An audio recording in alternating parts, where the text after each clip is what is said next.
las personas que nos acompañan. Pues agradecemos profundamente su presencia en estos espacios virtuales, las personas que nos acompañan en la sesión, en este día, ¿no? Que vamos a dar inicio a una jornada muy significativa. Para mí es un honor darles la bienvenida en representación de nuestras autoridades, el doctor Alejandro Chanona, director de la Facultad de Ciencias Políticas y Sociales, y el maestro Damaso Morales, nuestro secretario general, quienes les envían un saludo muy afectuoso y refrendan su total respaldo a estas actividades.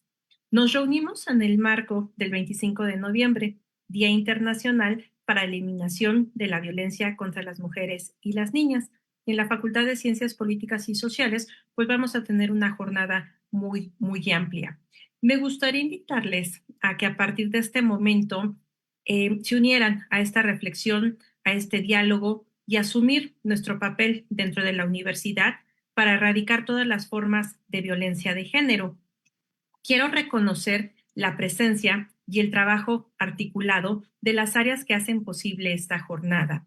La Coordinación para la Igualdad de Género de la UNAM, nos acompaña la licenciada Carla Paulina Amusurrutio. Muchas gracias por estar aquí. A la Coordinación de Atención a Estudiantes nos acompaña el licenciado Héctor Lemus y, por supuesto, a la Coordinación de Seguimiento y Evaluación del área interdisciplinaria y nos acompaña la doctora Alejandra García. El propósito, ¿no?, de central en estos eventos para la Facultad de Ciencias Políticas y Sociales, pues es construir y garantizar espacios libres de violencia. Sin embargo, pues este es un esfuerzo colectivo. Queremos pensar en espacios seguros, respetuosos e igualitarios. Y bueno, pues sabemos que esto siempre va a significar un desafío estructural, ¿no? Pero también es una responsabilidad compartida. Y en este tenor, bueno, pues me gustaría darle el uso de la palabra, en primer lugar, a la licenciada Carla Amusurrutia, de la Coordinación para la Igualdad de Género de la UNAM, a quien agradecemos profundamente su presencia y sobre todo el acompañamiento que nos ha brindado a la Facultad de Ciencias Políticas y Sociales. Gracias y le cedo el uso de la voz. Muchísimas gracias, Mónica. Estoy muy contenta de acompañarles a todas las personas que están con nosotras por esta vía, saludarles, por supuesto, para poder inaugurar esta jornada de trabajo que desde la Coordinación para la Igualdad de Género siempre saludamos y felicitamos fuertemente para poder ir construyendo espacios libres de violencia. Un 25N que sabemos que debe conmemorarse todas las luchas de las mujeres en otros momentos históricos para construir derechos y para ir defendiendo esos derechos dentro de nuestros propios contextos socioculturales. El 25N, como ya lo dijo Mónica, es un día fundamental para hablar sobre las violencias y las discriminaciones contra las mujeres, y por eso es el Día Internacional para eliminar la violencia contra las mujeres y niñas. Y por supuesto, además, gracias a la ONU, tenemos 16 días de activismo en donde seguramente la Facultad de Ciencias Políticas con esta jornada irá cubriendo. Así que saludamos mucho el esfuerzo, convocamos para que puedan participar el estudiantado, la comunidad académica y la comunidad trabajadora a participar de ella. Nos parece muy importante que se sumen a esta conmemoración, sobre todo para reflexionar, para discutir, para conversar sobre estos temas, porque hoy en día es fundamental seguir trabajando para que nuestra universidad sea un espacio libre de discriminación y libre de violencias. Y justo esta jornada universitaria del 25N busca eso, promover la reflexión y la acción colectiva. Y nos parece que la jornada que la Facultad de Ciencias Políticas y Sociales, a través de la unidad de género, está dando un ejemplo muy importante de cómo se tiene que ir construyendo esas redes comunitarias para cuidar, para transformar y para erradicar las violencias en los espacios universitarios. Así que saludamos, por supuesto, todo el trabajo de todas las colegas que participarán en la jornada. La doctora Norma Blázquez, como titular de la coordinación, también saluda a la Facultad de Ciencias Políticas y por supuesto pues estamos muy atentas y también muy participantes para poder entablar esos diálogos comunitarios sobre lo que se vaya a trabajar en la jornada y lo que resulte de ella, que ojalá sean acciones colectivas institucionales para erradicar las violencias contra las mujeres en los espacios universitarios. Muchísimas gracias por tan cálido mensaje. De verdad, le agradecemos muchísimo la presencia de la Coordinación de Igualdad de Género y, por supuesto, de la licenciada Carla Amosurrutia. Muchísimas gracias por habernos acompañado. Voy a ceder ahora el uso de la palabra a la doctora Alejandra García Cruz, que es la coordinadora de la Coordinación de Seguimiento y Evaluación del área interdisciplinaria, quien además alberga en este espacio la coordinación de las materias de violencia contra las mujeres, genealogías, actualidades y resistencias. Por favor, doctora. Muchas gracias. Bueno, yo me voy a permitir leer, así que doy comienzo. Buenas tardes a todas, todos y todes, a quienes me acompañan en esta sesión de Zoom y a quienes siguen la transmisión por la unidad de género. Agradezco a la doctora Mónica Milpas García, de la Unidad de Género, quien ha sido una fuerte impulsora de las actividades y acciones para la erradicación de la violencia de nuestra facultad.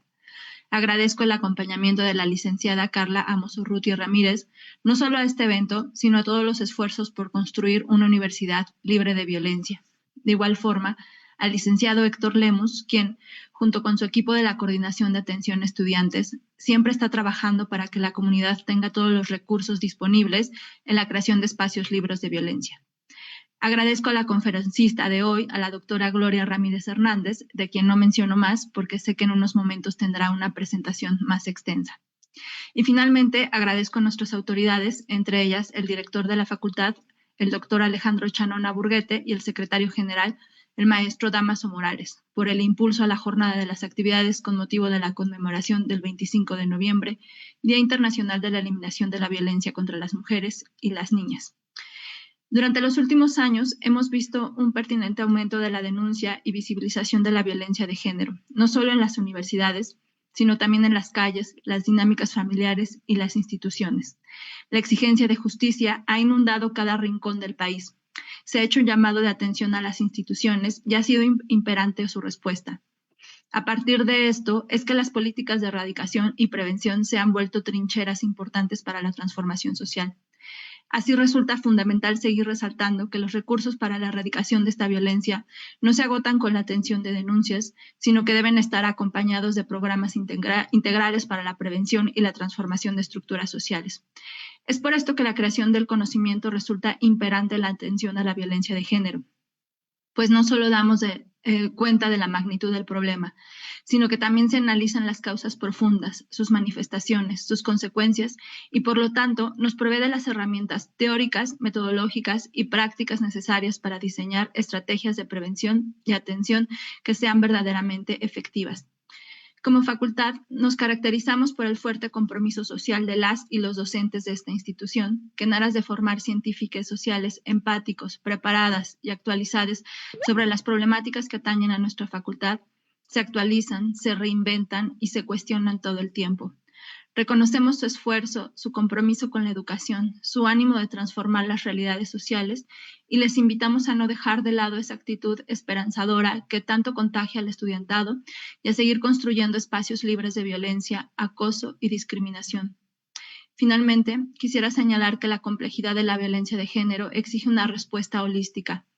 Esto no es un tema exclusivo de una u otra disciplina. Se requiere la convergencia de saberes, de teoría y práctica colaborativa. Desde la Coordinación de Seguimiento y Evaluación del Área Interdisciplinaria, impulsamos y damos seguimiento a este trabajo. El reto es transformar este conocimiento en acción. La erradicación de la violencia contra las mujeres comienza aquí, en cada clase, en cada investigación y en el compromiso ético de cada una de nosotras, de nosotros y de nosotres. Y pues les agradezco mucho su escucha. Gracias por estas palabras que nos comparte la doctora Alejandra García en este momento de inauguración de la jornada 25N. vamos a darle el uso de la voz al licenciado Héctor Lemos, de la Coordinación de Atención a Estudiantes de nuestra facultad, para que nos dirija unas palabras. Agradezco mucho, Moni. Bueno, yo quisiera empezar reconociendo y agradeciendo todas las labores desempeñadas por las áreas organizadoras. Gracias por su excelente trabajo, chicas. Como siempre, es un gusto trabajar con ustedes. Asimismo, quiero agradecer la presencia de la doctora Carla Paulina Amosurrutia y todas las demás autoridades que nos acompañan. Asimismo, pues de antemano, extender una cálida felicitación a todas las ponentes y a todos los excelentes talleristas que estarán acompañándonos en estas 2 semanas de actividades. Mencionar, esta facultad no solo pues bueno, se ha limitado a elegir noviembre para hacer pues bueno, actividades que ayuden a eliminar la violencia contra las mujeres y las niñas. Habrá que mencionarlo, en el mes de marzo, como facultad, en conjunto con todas sus áreas y con toda la gente que se sumó, sumamos más de 70 actividades en el marco del 8M, y pues bueno, esto es algo que pues no solo dejaremos que pase. El próximo año pues vamos por lo mismo o vamos por más. Así debe ser, y pues es todo. Nuevamente extenderle pues una cálida felicitación a todas las autoridades y a todas las académicas, ponentes, talleristas que pues estarán participando con nosotros en estas 2 semanas. Muchísimas gracias. Muchísimas gracias al licenciado Héctor Lemus. Permíteme reconocer, ¿no? Lo fundamental que es la coordinación de atención a estudiantes en la escucha y el acompañamiento y el bienestar de nuestra comunidad. También a la doctora Alejandra García, ¿no? A cargo de las materias de violencia contra las mujeres, en cuyo diálogo seguiremos aportando. Ahora bien, me gustaría que, siendo las 13:13 del 18 de noviembre, demos por inaugurada la jornada del 25N, y bueno, todos los eventos que estaremos teniendo estarán siendo publicados en las redes sociodigitales. Y bueno, para continuar en este tenor, para mí es un honor presentar a quien va a dar inicio a los trabajos de esta jornada. Y bueno, pues hoy nos acompaña la doctora Gloria Ramírez Hernández, quien es titular de la Cátedra UNESCO de Derechos Humanos de la UNAM. Bienvenida, doctora, está aquí con nosotros. Agradecemos enormemente, como siempre, que nos acompañe en estos eventos y sobre todo en esta inauguración. Me voy a permitir leer la semblanza de la doctora Gloria Ramírez antes de darle el uso de la voz para su ponencia magistral. Es doctora en Ciencias Sociales de la Universidad de París I, Francia. Coordinadora de la Cátedra UNESCO de Derechos Humanos de la Universidad Nacional Autónoma de México, con sede en la Facultad de Ciencias Políticas y Sociales. Profesora investigadora de tiempo completo. Se ha dedicado a fortalecer desde la academia la lucha y promoción por los derechos humanos en el país, así como los derechos de las mujeres. Una de las líneas de sus investigaciones comprende el análisis y seguimiento de cómo cumple el Estado mexicano con los compromisos internacionales que firma. En particular, con los convenios de protección a la mujer, a los niños y a los pueblos indígenas, así como los relativos a la educación en derechos humanos. En este marco, da a conocer las inconsistencias, omisiones e incumplimientos del Estado en materia de recomendaciones internacionales, pero también propone acciones, mecanismos y metodologías para favorecer la aplicación efectiva de los estándares internacionales en las políticas públicas y en la normatividad interna. Coordinó el Programa Nacional de Educación en Derechos Humanos con la Secretaría de Educación Pública en el marco de la Comisión de Política Gubernamental en materia de derechos humanos con la Secretaría de Educación Pública en 2012. Ha sido experta invitada de diversos organismos internacionales como la Oficina del Alto Comisionado de las Naciones Unidas para los Derechos Humanos y la UNESCO. Es pionera en introducir los derechos humanos y de las mujeres en planes y programas de estudio en la Facultad de Ciencias Políticas y Sociales y en otras instituciones de educación superior del país, como la Universidad Autónoma de Sinaloa, la Universidad Autónoma de Nuevo León, la Benemérita Universidad Autónoma de Puebla, entre otras. Considerada como educadora latinoamericana, favorece la creación de puentes entre la teoría y la práctica de los derechos humanos, con objeto de fortalecer su defensa, promoviendo sinergias y colaboración entre organizaciones civiles e instituciones académicas en la defensa y promoción de los derechos humanos en general y de los derechos humanos de las mujeres en particular.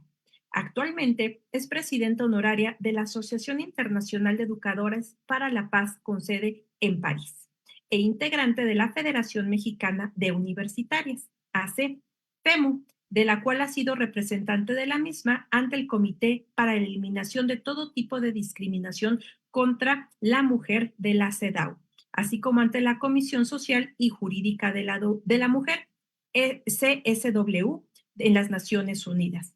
Además, es profesora visitante y conferencista de universidades del interior de México, así como de universidades de América Latina y de Europa.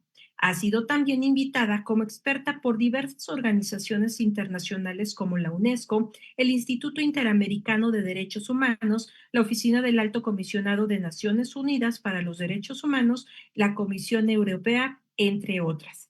Ha recibido diversos reconocimientos como el Elvira Carrillo Puerto 2017, otorgado por el Senado de la República por contribuir a la igualdad sustantiva y empoderamiento de las mujeres. En 2013 recibió el reconocimiento Hermilia Galindo de parte de la Comisión de Derechos Humanos del Distrito Federal. Obtuvo el Premio Universidad Nacional en Docencia en Ciencias Sociales 2012, el reconocimiento especial por la UNESCO en materia de educación en derechos humanos en 1996, entre otras. Autora de varios libros y artículos sobre derechos humanos, derechos de la mujer, de los niños, los derechos de la mujer y de la infancia. Organizaciones no gubernamentales, sociedad civil, democracia, globalización y educación para la paz, democracia, entre otros temas. Sus publicaciones más recientes son Los derechos políticos electorales de la mujer en México ante la CEDAW, 2020, en conjunto con el Tribunal Electoral del Poder Judicial de la Federación, la Agenda Legislativa CEDAW, con el Congreso de la Unión, Guía para la Prevención y la Atención de Violencia de Género, UNAM 2013, Bioética en la Práctica Profesional y Derechos Humanos por la UAP, 2014, Manual para la Prevención y Atención de Violencia de Género en la UNAM, 2016, Los Caminos del Programa Nacional de Educación de Derechos Humanos 2010-2012, en 2013, y de la armonización a su aplicación. Informe de seguimiento de las recomendaciones de la CEDAW, UNAM 2010. Doctora, nos permitimos leer toda su semblanza. De verdad, tiene una amplia trayectoria y nos sentimos muy honrados de que esté aquí con nosotros. Le damos el uso de la voz para iniciar con esta jornada. Pues muchísimas gracias por haber presentado esta amplia presentación que agradezco y que quiero compartir con ustedes también, que en realidad ahorita el último libro que acabo de publicar es sobre violencia política digital en razón de género. Entonces esperamos que también pueda ser conocido, porque pues hoy vemos la violencia digital como una de las graves violaciones a los derechos humanos. Y precisamente el día de hoy, bueno, que me honro y que agradezco muchísimo esta invitación, esta sumatoria de actividades con todas ustedes, con el área interdisciplinaria, Alejandro, un gusto, contigo que hemos sumado pues en muchas ocasiones, también con el área de Héctor. Buenas tardes, ¿cómo está usted? Y saludando a Carla Paulina, que nos acompaña. Buenas tardes. Para mí es un gusto, y a todas las personas que nos hacen favor de acompañarlas por este medio o por las redes, pues las saludo con mucho gusto en participar en esta jornada tan relevante. Y si comenté en la parte del libro que acabo de publicar, es porque exactamente en este año ONU Mujeres nos convoca a hablar precisamente, pues, y hacer una serie de acciones en este día para buscar erradicar la violencia digital como una de las violencias que hoy en día se ha multiplicado y que nos presenta pues múltiples retos, ¿no? Otro, pues una nueva modalidad, ¿no? Que no está nueva, por cierto, pero que se ha extendido y que es la que presenta más violaciones en todos los ámbitos. En el libro lo hice de violencia política en el ámbito de los derechos políticos electorales, pero la violencia, como ustedes saben, la violencia digital se encuentra en todos los ámbitos y no excluye el ámbito universitario y que en muchas ocasiones, pues desde el anonimato, ¿verdad? Desde el anonimato se involucra y se agrede y lo virtual es real, a cuántas mujeres y pues con mucha impotencia, ¿no? A no poder proceder desde luego a bajar esas publicaciones que pues degradan en muchas ocasiones a las mujeres, que son las principales víctimas de esta violencia digital. En este marco, pues para mí es un gusto compartir este día y me voy a permitir presentar un PowerPoint para que me acompañen a través de más voy a pedirles que me permitan que me permitan acceder a la plataforma, ajá, para acompañar mi conferencia de un PowerPoint. Y bueno, no sin antes saludar y felicitar al doctor Alejandro Chanona por esta iniciativa, a su secretario general y a todo el equipo que con más de 70 actividades, y ahora si quieren mucho más, porque también estamos haciendo nosotras desde la cátedra, tenemos otra lista de actividades que ya les haré llegar, ajá, para este día, incluso de posgrado. Con mis alumnos acabamos de terminar la propuesta de voces desde la academia para que se unan a esta importante conmemoración y aprovechar este día, ¿verdad? Creo que ya puedo. Ya puede, doctora, por favor, si Sí, lo gusta. aquí estamos. Un segundito, tantito que aquí estamos. Bueno, pues con este hermoso título que me hicieron favor de presentar, ajá, déjame ver por cómo le hago para que se ponga completa, que está. ¿Sí la ven? La vemos perfecto, doctora. Muchas gracias. Qué bueno. Bien, pues el día de hoy, con este título que designaron, que me parece muy importante, estas mariposas del fuego. ¿Y por qué mariposas? Porque vamos a conocer cómo la conmemoración de este día nos lleva a conocer la historia de tres mujeres que fueron muy importantes en la lucha contra la dictadura de República Dominicana y por los derechos de todos y de las mujeres, desde luego, y que su nombre clandestino en esa lucha era Mariposas. Y bueno, Mariposas de fuego por su fuerza, por su fortaleza. Vamos a hablar de su historia, de su resistencia, pero vamos también a conocer por qué. Porque el 25 de noviembre es el Día Internacional de Eliminación de la Violencia contra la Mujer. Y en este marco nos convoca, ¿sí? Naciones Unidas, ONU Mujeres, a partir de 1999, con la resolución 54-134, la Asamblea General de Naciones Unidas va a declarar este día como Día Internacional de la Eliminación de la Violencia contra la Mujer. Y esto invita a gobiernos, organizaciones internacionales, organizaciones civiles, desde luego a la academia, ¿verdad?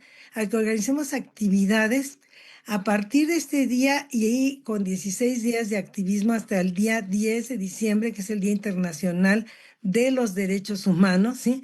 A buscar hacer acciones y promoverlas dirigidas a sensibilizar a la opinión pública respecto al problema de la violencia contra la mujer. La UNAM, ¿sí? Desde 1919, que inicia un trabajo importante y después con la creación de la Coordinación de Igualdad y con también modificaciones que hizo a la Defensoría de Derechos Universitarios, va a sumarse y con esta actividad y con muchas otras que se realizan en esta jornada importante del Día Internacional de Eliminación contra la Violencia, ¿sí? Este día que nos señala la resolución nos convoca a que promovamos estas actividades, pero sobre todo a que promovamos una sensibilidad que desde la academia no puede ser sino fundamentada, ¿sí? En qué significación tiene y por qué conmemoramos este día y esta campaña. Quiero decirles que los 16 días de activismo que comienzan el día de hoy, van a realizarse muchas actividades, no solamente en México, sino todo el mundo, con lo que podemos decir es una campaña de acción para poner fin, hablamos de erradicación, pero queremos poner fin a esta violencia que parece, y los comentábamos con el caso de la violencia digital, que se complejiza cada vez más y nos preocupa que no encontramos muchas veces, y lo vemos en ciudades que hemos estudiado, por ejemplo en Chihuahua, donde surge incluso un concepto pues muy fuerte, muy importante de feminicidio que le va a dar forma y sustento la doctora Marcela Lagarde. Ajá. Esta figura que hoy pues lamentablemente se sigue, que es la muerte de una mujer solamente por ser mujer, ¿verdad? Que es lamentable y que en el marco de este día debe llevarnos pues a veces desde las violencias menos fuertes, digamos, a las violencias más graves, como puede ser el feminicidio, que es el asesinato de una mujer simplemente por ser mujer. De una otra manera, como bien lo señala Marcela Lagarde, que le va a dar fuerza a este concepto. ¿Por qué conmemorar este Día Internacional? Pues encontramos múltiples razones, ¿no? La violencia contra la mujer es una violación a los derechos humanos. Así fue definido en la Conferencia Mundial de Viena de 1993, donde se va a definir y después se va a ratificar en la Conferencia de Beijing de 1994 como una violación a los derechos humanos, ¿sí? Consecuencia de la discriminación que la mujer sufre tanto en las leyes como en la práctica, y la persistencia de desigualdad por razón de género, simplemente por ser mujer. La violencia afecta a las mujeres, impide el avance en muchas áreas, incluidas la erradicación de la pobreza, la lucha contra el SIDA, la paz, la seguridad, y desde luego afecta a múltiples diversidades, ¿verdad? ¿Sí? Y en ese marco, pues encontramos que la violencia también afecta desde luego a las niñas, y hablamos incluso de que en esta Conferencia Mundial de 1993 se decía, porque se tuvo que volver a ratificar después de la Declaración Universal en 1948, en 1993, que los derechos humanos son derechos de las mujeres y de las niñas. Y a veces se deja de lado cómo afecta también a desde niñas la violencia llamada violencia de género, violencia de razón de género, ¿no? Y sigue siendo, y lo vemos, una pandemia global. 70% de mujeres sufren violencia en su vida, ¿sí?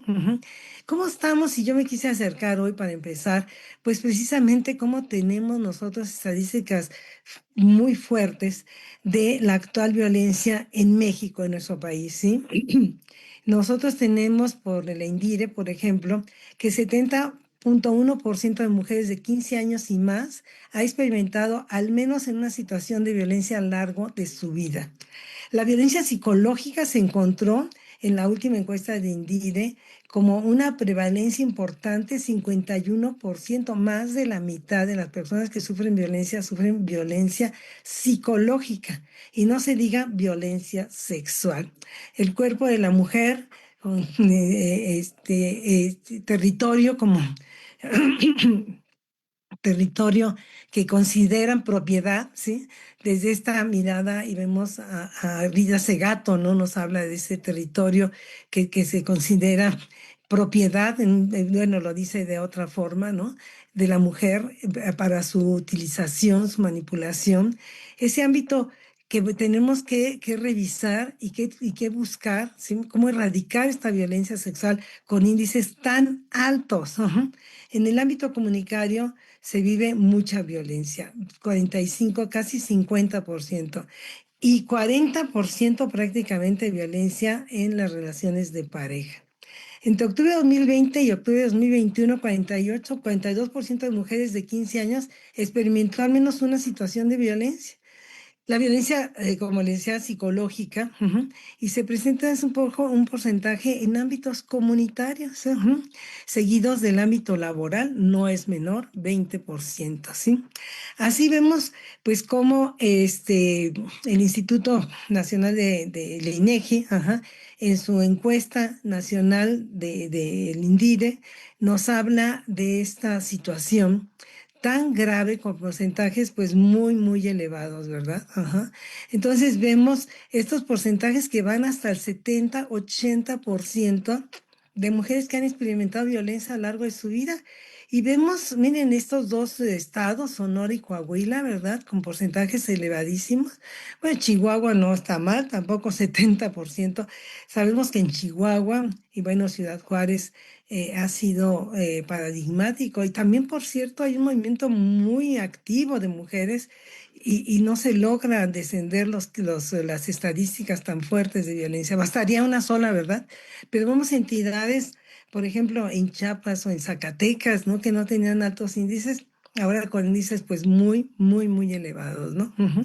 Elevados y con una gran preocupación, pues observamos este país, ¿no? Que nos presenta un panorama de alta gravedad, ¿no?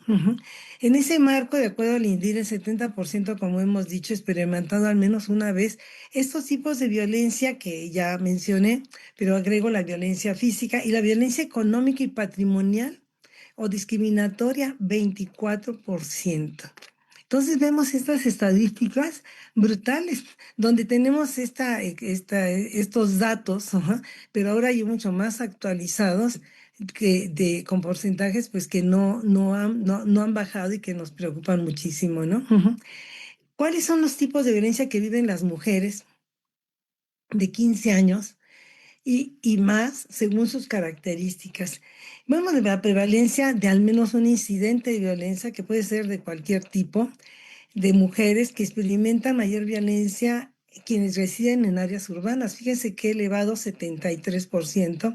Quienes están entre 25 y 34 años de edad, pues nuestras alumnas, con un nivel de escolaridad,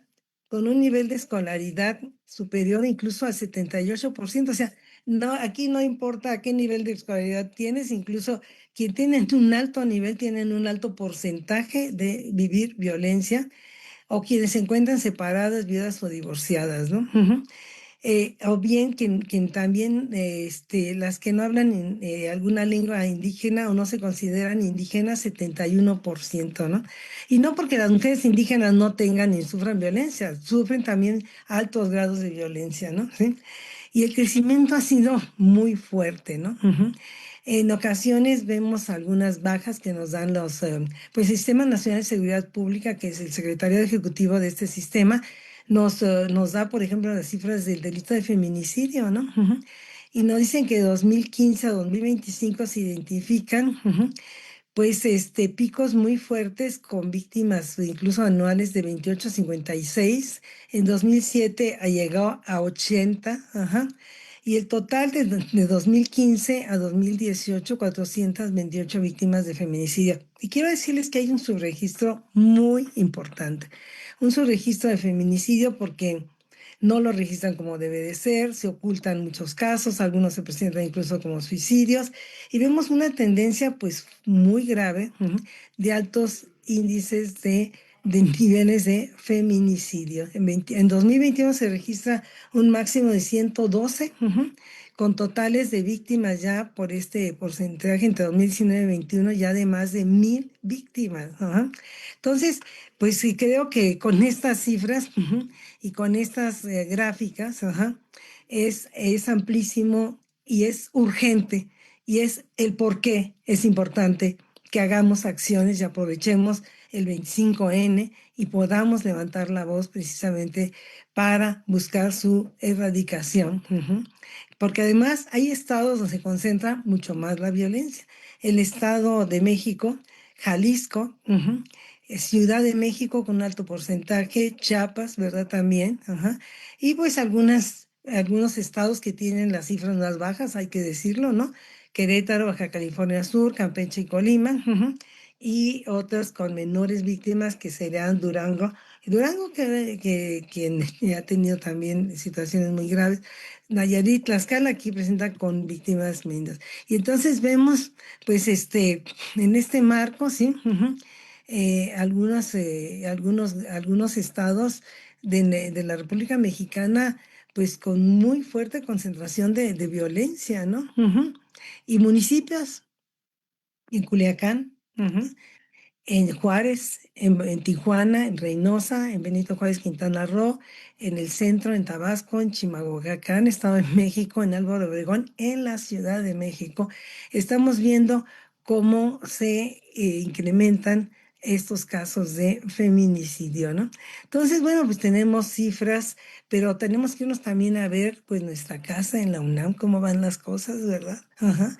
Y aquí vemos que del 14 de agosto, estoy con la información de la Defensoría de Derechos Universitarios, del 14 de agosto de 2020 al 13 de agosto del 21, en el área de violencia de género, la Defensoría orientó a 1,211 personas que fueron a presentar una denuncia, atendió a 576 quejas, tanto nuevas como aquellas que se encontraban en trámite, ¿no? Es decir, que las denuncias pues son relevantes. Claro, tenemos una gran universidad y ya cuando una persona decide presentar una queja es porque ya llegó a su límite, ¿no?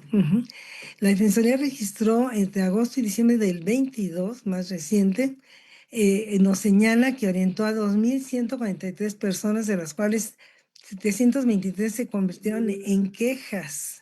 Es decir, que hubo un aumento de 2021 a 2022 de 151 casos. Y en el 23 todavía aumenta.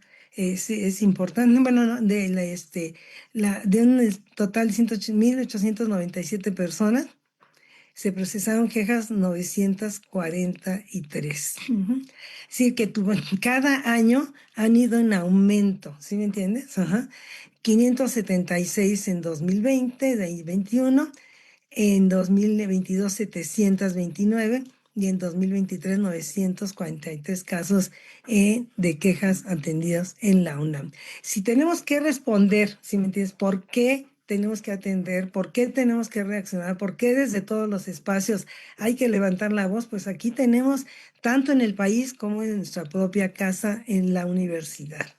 ¿Y por qué hablamos de este día? ¿Y por qué se escoge este día, precisamente el 25 de noviembre, como el día, este día para hablar, para hacer acciones para la erradicación de la violencia en razón de género? Perdón, pero aquí me falta un acento, disculpen. Pues siempre haciendo correcciones al último momento nos fueron, disculpen por favor.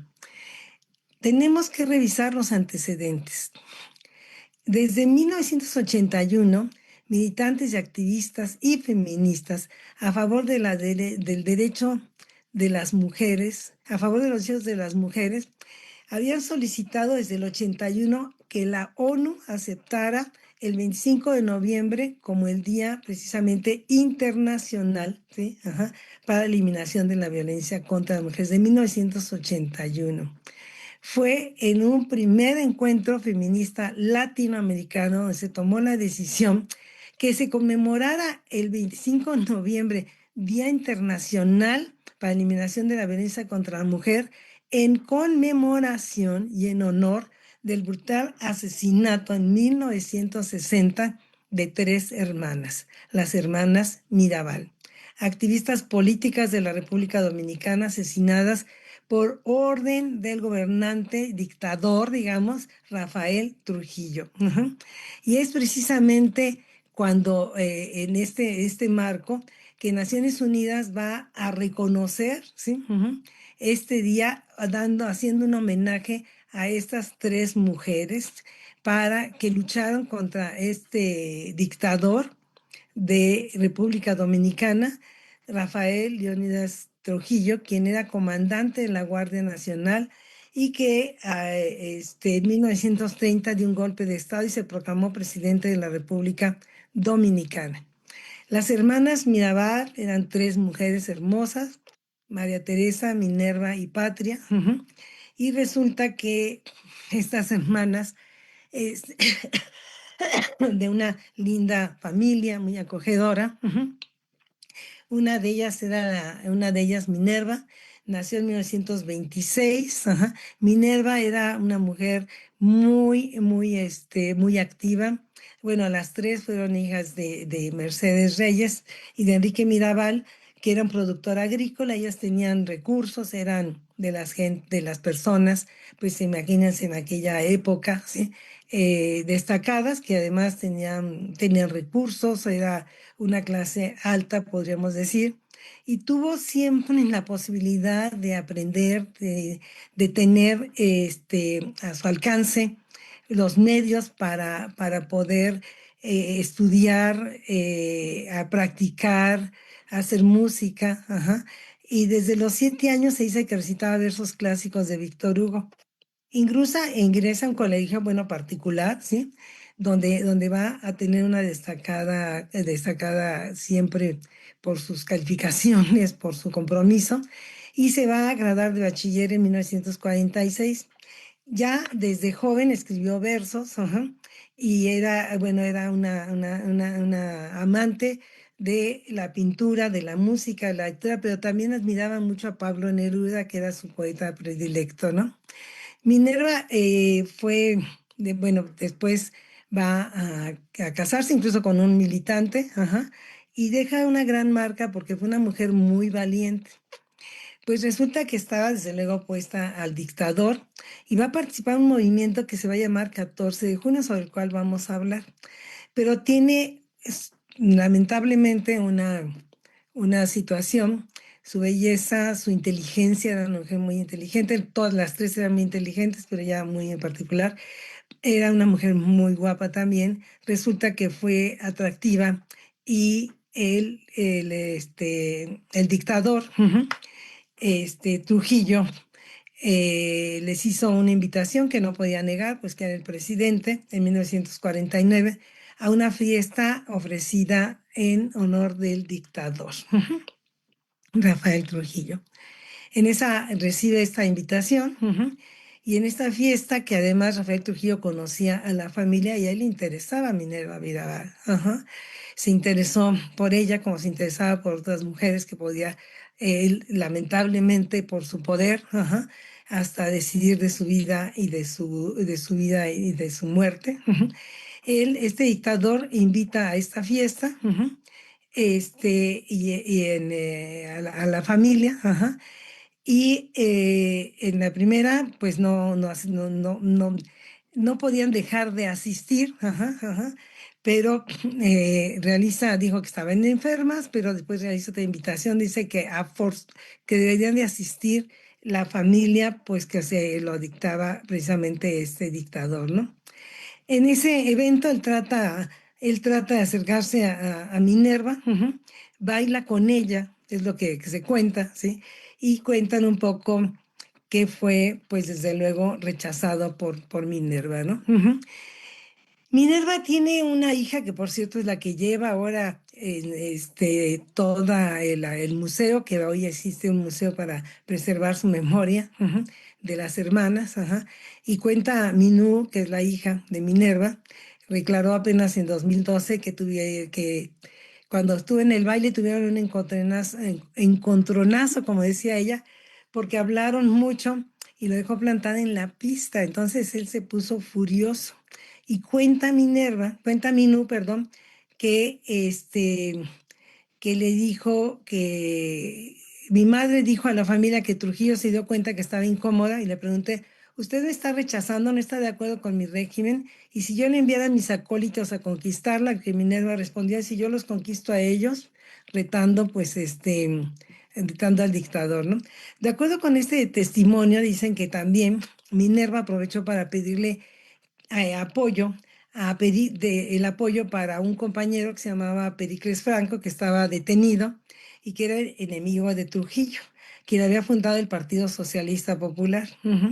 Minerva trató de decirle, bueno, al dictador que pudiera favorecerlo, en liberar a este enemigo de su parte, a este enemigo de Trujillo, ¿sí? Ajá. Y entonces, pues a partir de esa fiesta empezó un acoso y vigilancia permanente a la familia, a Minerva y a su familia, ¿no? Dicen que un día después de la fiesta detuvieron a su padre, porque además lo dejó plantada en el baile, y el 14 de octubre fueron apresadas Minerva y su madre, que fueron liberadas pocos días después. Pero quien era, pues, un dictador que era dueño de la vida y de la vida de sociedad y de las personas, pues, de República Dominicana, ¿no? Minú dice, la hija de Minerva, no necesitaba argumentos, ¿no?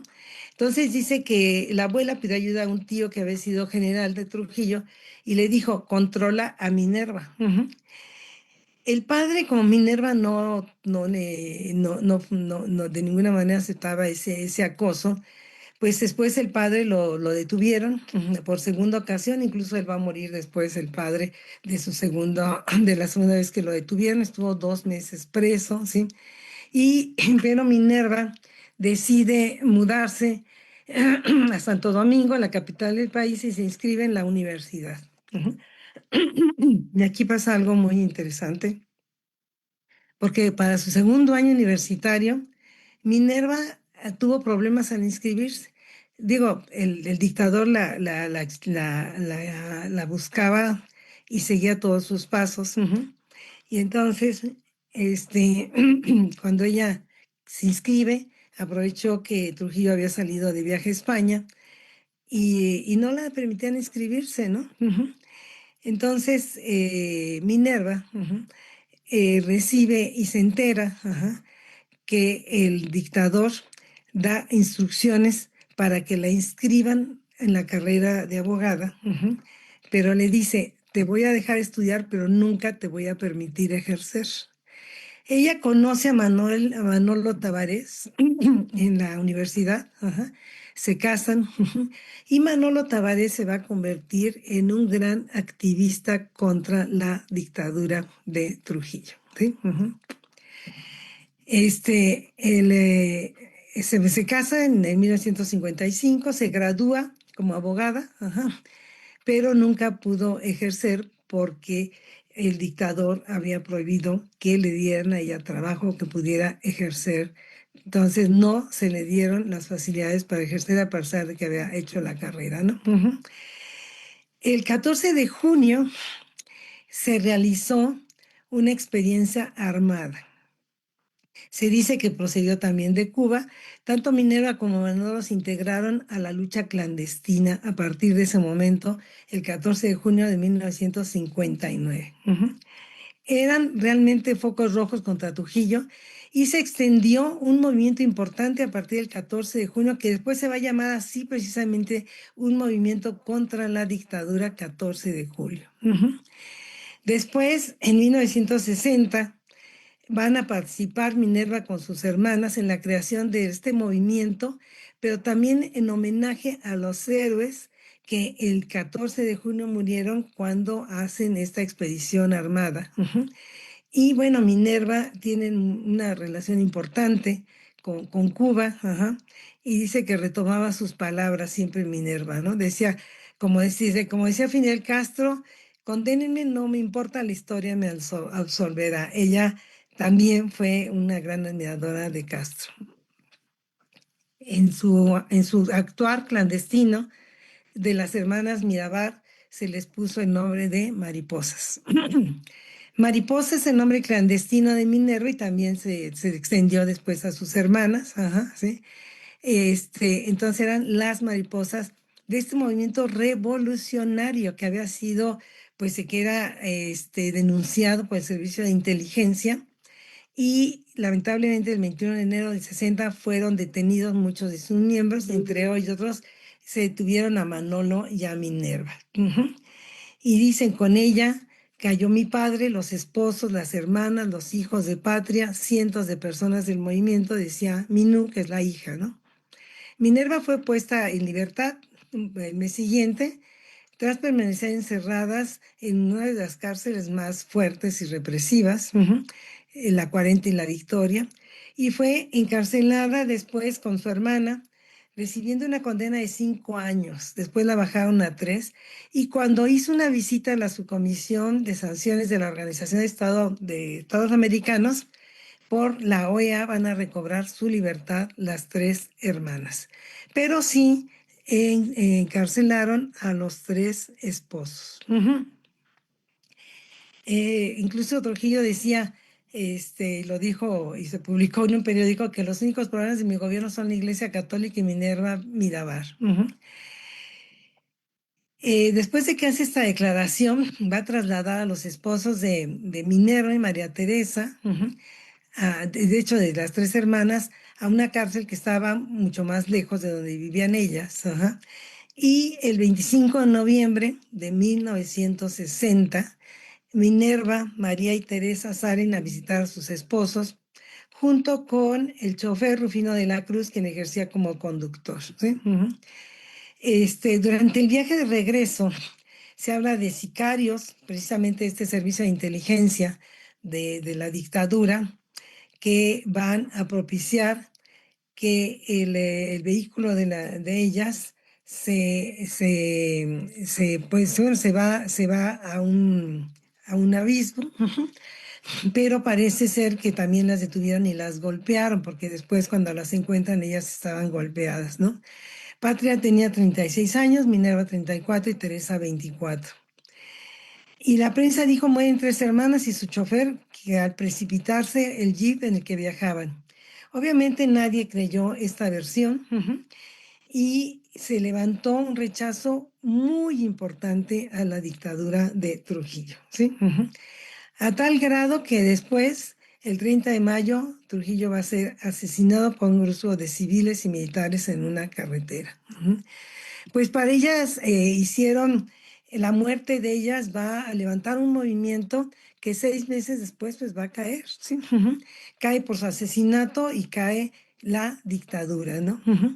Y Minú, cuando habla de su madre, decía, que su abuela, o sea, la mamá de Minerva, se quejaba de la temeridad de Minerva, y decía, que contestaba Minerva: si me mata, yo sacaré los brazos de la tumba y seré más fuerte. En honor a ellas, Minerva, Patria y María Teresa, el 25 de noviembre fue declarado Día Internacional, perdón, Día Internacional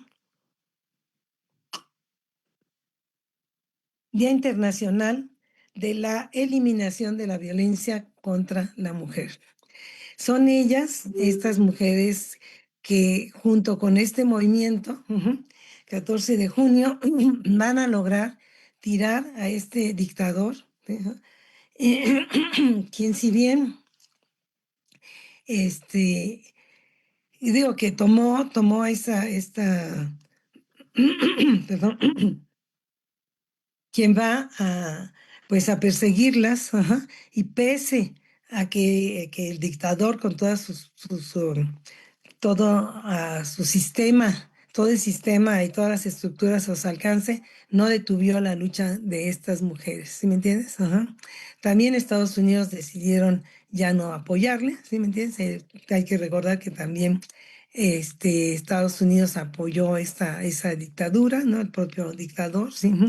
Y pues esta es la historia de estas mujeres maravillosas, que van después a hacer, a esta memoria, se va a resguardar, en una casa que su hija Minú lleva. Minú ha venido mucho a México, quiere a México bastante, y van a hacer el Casa Museo de las Hermanas Mirabal, un espacio que tiene como misión el rescate de la memoria de Patria, Minerva y María Teresa, en homenaje a sus vidas y a los principios ideales. Y desde luego, por su lucha a la represión, junto con todo el movimiento, junto con su esposo y muchas otras personas y activistas que dejaron su vida para que cayera esta dictadura, se terminara la represión y el terror que durante 31 años existió en República Dominicana. En su casa, construida en 1954, conserva las pertenencias de las 3 hermanas, y sus restos, el 25 de noviembre del año 2000, fueron trasladados al panteón erigido en el jardín del museo, ¿sí? Bueno, pues este es el museo, el museo que llevan Minú, su familia, de estas hermanas que son pues un símbolo importante. Aquí tenemos cómo quedan sus restos en este espacio, en este hermoso jardín. Este museo, en su honor, que resguarda su memoria, ¿no? Y no hay que olvidar lo que dijo: sacaré los brazos, si me matan, sacaré los brazos de la tumba y seré cada vez más fuerte. Pues este es la historia precisamente de las hermanas Mirabal. Ajá. Estamos a su disposición en la Cátedra UNESCO en Derechos Humanos, en nuestras redes, nuestro Facebook, el YouTube, para, si tienen preguntas, ajá, propuestas y lo que ustedes gusten, que podamos conversar, pues sobre estas tan importantes acciones que tenemos que realizar. Y yo quise hoy partir de las cifras, ajá, recordar, ajá, que tanto en el ámbito nacional como en el ámbito de la UNAM, como en el ámbito de nuestra propia facultad, tenemos que sumar esfuerzos. Y aquí en esta reunión lo estamos haciendo desde este espacio que atiende a los estudiantes, que atiende la dimensión interdisciplinaria, que atiende la unidad de género. Sumando espacios y conjuntando acciones podemos avanzar. No podíamos dejar de conmemorar este día y me siento muy honrada de esta invitación, recordando este importante Día Internacional por la Eliminación de la Violencia. Y todas y todos podemos hacer algo en nuestros espacios, en la academia, en nuestra casa. Digamos no a la violencia de género. No, ni una mujer más asesinada. No a la violencia de género. Sí a la cultura de paz. Sí al respeto a la igualdad. Sí a los derechos de las mujeres y a todos los derechos y de todas las diversidades. Muchas gracias. Doctora, como siempre, es un privilegio escucharla. Le agradecemos mucho que nos haya acompañado. Parece que en redes sociodigitales solamente hay muchas felicitaciones para usted. Recuperar la memoria siempre es importante. De verdad le agradecemos enormemente y esperamos coincidir en todas las actividades que todavía tenemos pendientes para esta jornada. Agradecemos muchísimo la asistencia de nuestras autoridades, de la doctora Alejandra García, del licenciado Héctor Lemus y pues nuevamente de la doctora Gloria Ramírez Hernández. Y con esto damos por concluida este primer evento en el marco de nuestros 16 días de activismo. Muchísimas gracias y estamos en contacto. Hasta luego. Hasta luego. Gracias a todos y a todas. Hasta luego. Muchas gracias. Gracias. Hasta luego. Hasta luego.